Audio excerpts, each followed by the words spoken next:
It's my pleasure to welcome you in this intro video to my latest course on a full black repertoire against 1e4. Now, this repertoire starts in the position after e4, g6, d4, and here, obviously, you expect either d6 or knight or say bishop g7. But we're looking at a very rare and definitely rather risky, yet very interesting and very, in my opinion, challenging for white variation, the move knight to f6. This opening has two names. I like the Norwegian defense better, but also there is one which says the red variation. Well, I'm not sure if I want this course to go after this name, to be honest, so let's stick to the Norwegian defense. So, what are we doing? Why are we... It looks like some very weird perk or something where we just kind of accidentally forgot to play d6. I mean, because in the perk, typically it play d6, d4, and here knight f6, not letting any e5 happen. So why are we keeping our pawn on d7, and what's up with this line? Well, as we can see, we are immediately allowing white to play e5, and after the move knight c3, well, we can transpose to the perk. We're not really looking to do that. So the whole idea is revealed when black plays d5, because now the center is immediately challenged, and after the move e5 we get a possibility to go knight e4 and immediately occupy a strong position with our knight in the center and challenge the white knight on c3, and later try to immediately tackle the center with such moves as c5, knight c6, bishop g7, bishop g4 if the white knight is on f3, and so on and so forth. Instead, if white continues with e5, which is the most critical line, we will continue to play in a very provocative manner with the move knight h5. And the main goal, the kind of landmark of this course, the blueprint, is the pawn sacrifice. After bishop e2 hitting this knight, we'll play d6, and if white just wins a pawn, we don't care, because we will take, and later we'll generate a ton of play over the g file with the knight coming to c6, queen coming to d5, and so on and so forth.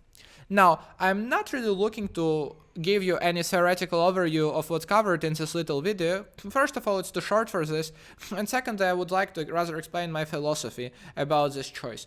Who would find it enjoyable and who should not use this course, because I want to be maximally truthful with the audience, and I definitely want everyone who is studying this course to be satisfied and not to feel like eventually they're just not getting the positions they wanted to. So here's the deal.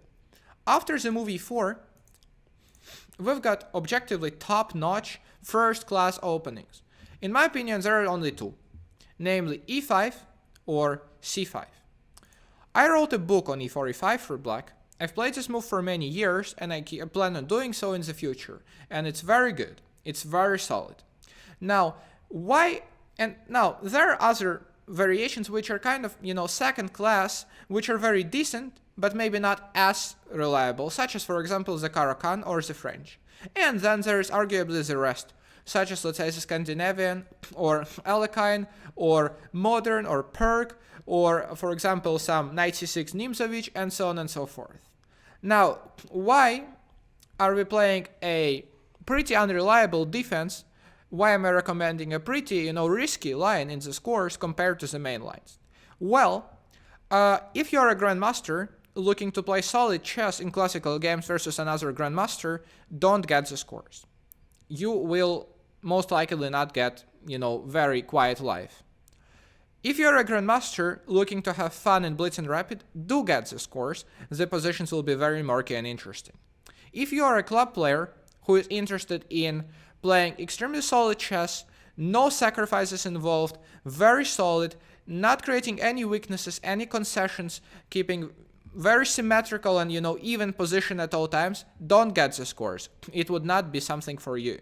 If you are a player of any level, though, looking to get unbalanced, sharp, messy positions and avoid theory, because unfortunately, nowadays, even in such openings as the Scandinavian or Alekhine, or even in the main modern, for example, after bishop g7 and then d6, a6, b5 and stuff, there's already quite, quite a significant amount, a handful of theoretical variations that you need to know well by heart or you're getting smashed. Now in our line, instead, we still have to know a little something, but the amount of theory will be significantly reduced. And for example, while in, let's say, some modern variations, you need to know lines with f4 or with f3 or with c4 or with whatever, f3 knight e2 or just classical knight f3 knight c3. There's like literally a dozen variations here you need to be aware of. After knight f6, we are cutting them just to two, either knight c3 d5 or e5 knight h5. And then white also has a couple moves, such as knight f3, bishop e2, g4, knight c3, and whatnot, but literally you can learn this whole thing in just 3 hours, which is the duration of this course, and get playing it, which in my opinion is an extremely practical approach. There is no other opening or very few other openings I'm aware of that you can study in just 3 hours, and really dictate what's happening as soon as on move 2, because I can guarantee after e5 knight h5 most white players will be out of book. Now, I would like to share with you a few other perks of being able to play this system. Imagine if you're, also in some games you're going to face such moves as, let's say, d4 or knight f3, right? Well, imagine if you're playing, for example, whatever openings that involves the move knight f6, and then, instead of the main lines, white suddenly decides to throw the nasty Jobava London at you. You can definitely face it in the most serious way possible, but you're going to tell him, you want to play e4? Okay. Now white will go e4, and he'll be so proud of himself as he is gonna think, I just tricked him in the perk. He doesn't know anything there. And then boom, and white doesn't know anything as soon as on move 3. I can guarantee that. Or imagine if you play, say you face one knight f3, and now you play, let's say, the Grunfeld. But you don't like the fact that there are variations after in the anti-Grunfeld, where if you play d5, you need to face stuff like e4 or h4 or queen c2 or queen b3, and obviously there's quite a lot you need to know. And you don't like that. You will be able to now play g6. The point being that d4 knight f6 is Grunfeld, or something Grunfeld looking. White can play London or Torre, but still it would be the Grunfeld, the type of position Grunfeld player would want to get.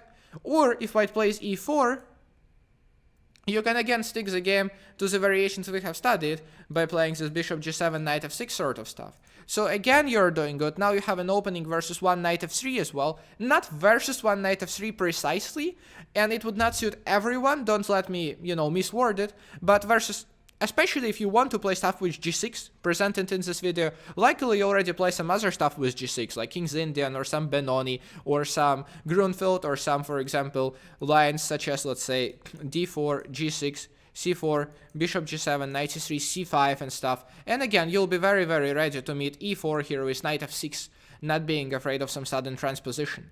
So this opening is a full repertoire versus one e4, which is definitely very daring, very risky, very aggressive, and obviously you need to be ready to play sharp positions. This opening is not for faint-hearted or not for someone looking for full control or full comfort. But if you are ready to take the risks and take the game on and get exciting positions, that's exactly something you would enjoy. And I would say any player of my level for sure can play it in Blitz and Rapid, so don't let yourself think that even though the computer would show advantage at first, and sometimes big advantage at first, even though as I'll show in the course, there is no system where white has a huge advantage. White does have, a slight advantage in several lines, which is normal for an opening which is not e4, e5 or e4, c5, but the positions are murky. And so we are starting the battle as soon as on move 2. So in my opinion, this will present you with a very practical weapon, not only versus one e4, but also, as we see, versus a Jobava London, or say one knight f3, in many occasions, depending on your repertoire, of course, and many other nasty stuff like that. And I'm quoting a number of model games here. I will add 2 or 3 points requires that you memorize a line or two specifically, if the position gets sharp. However, generally, our main focus is on the model games, and I think many of you are already acquainted very well with my teaching style, so I try to develop you as a chess player, not just, teach you some openings. So you will get a ton of model games and a ton of middle game ideas and a ton of very typical structures to handle. And I will definitely think that you'll benefit a ton from this serious.